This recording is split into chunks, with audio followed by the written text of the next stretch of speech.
So I'm going to now look at the brief history on the evolution of safeguarding and how it came to be. So safeguarding has been there for decades, if I can say that. However, when it comes to the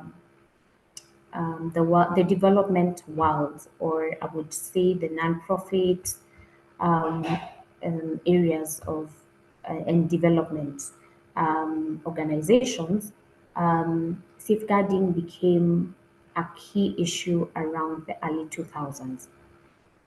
So, for one, most people who work in the nonprofit world, or we could call it the development sector, have a key obligation to step in and assist ailing communities or communities that are disadvantaged in one way or another.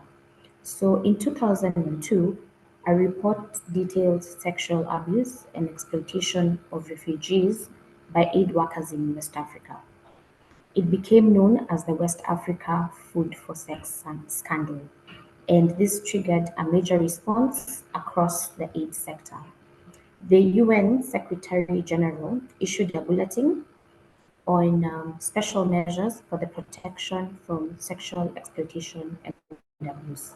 So I've taken the extra step to remove some key information from this because one, these are things that pertain to other organizations, and in as much as they happened, we don't want to paint them in bad light. However, if you do a quick search, you'll be able to find more details about this case. And you can imagine that this was an organization that was in charge or put in place to assist people in need. In this case, these are refugees, and refugees in this case would be vulnerable persons. They would fall under the ambit of vulnerable persons. So, having the responsibility to take care of these refugees, the people within working in this organization did the opposite. There was food for sex scandal. So basically, refugees had uh, were coerced into engaging in sexual relations with some of these aid workers in order to get food. So once the UN was aware of this, they set up a task force on the protection from sexual exploitation and abuse, and a group of child-focused NGOs also established the Keeping Children Safe Coalition. Now it's known as Keeping Children Safe. And the coalition came up with a set of standards and tools to safeguard children from all forms of harm, including sexual exploitation and abuse.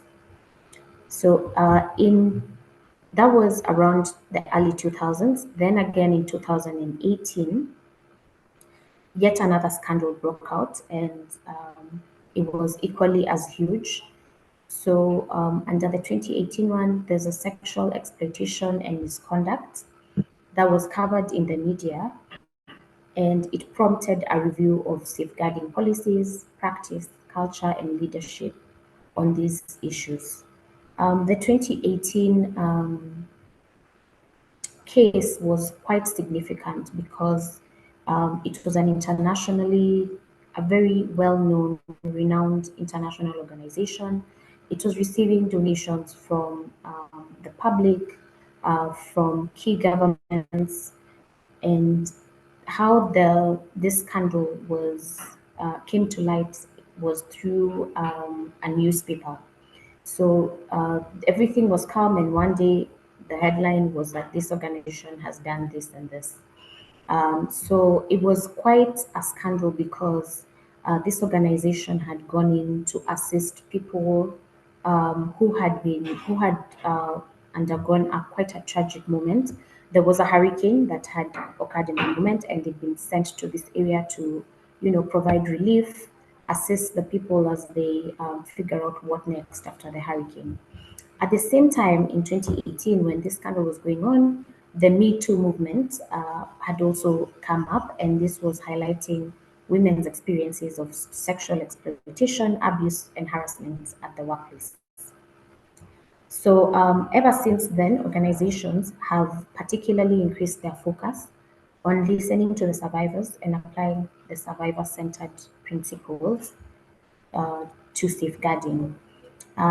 Another thing that I should mention regarding the Me Too movement and the last scandal that happened in 2018 is that a lot of funding organizations and governments became very strict on who they're giving their money to, because it's not about what you're doing to help the population or whatever it is your mission and vision is for your organization.